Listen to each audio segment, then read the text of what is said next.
काय म्हणले बघा, a current of 4 ampere produce magnetic flux of through coil of 4000 tons. Energy stored in the coil विचारलंय.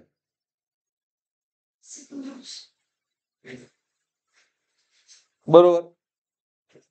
तर 6 solve करा जर झाला असेल तर. हा आता यामध्ये एनर्जी स्टोर्ड म्हणजे कुठला फॉर्म्युला यूज करणार.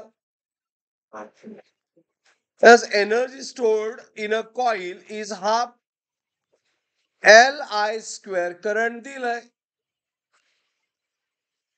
फक्त L फाइंड करायला पाहिजे.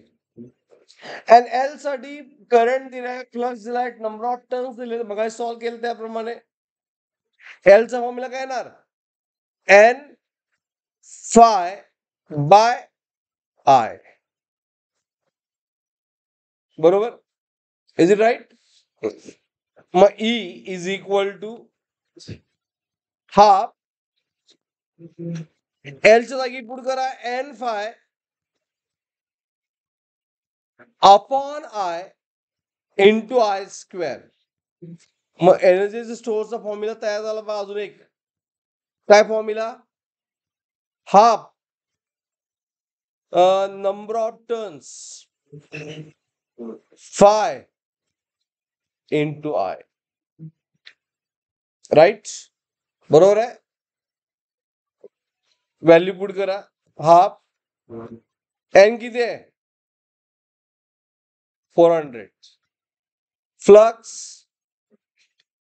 3 into 10 raised to minus 3 and current 4. So answer it is a 6 4 24 म्हणजे 200 600 into 2400 into 10 raised to minus 3 म्हणजे option is 2.4 joule. Clear. Number 6 solve केला. नंबर 6 सॉल्व केला काय, थर्ड बरोबर आहे. त्यानंतर गो फॉर 7 चॅलेंज.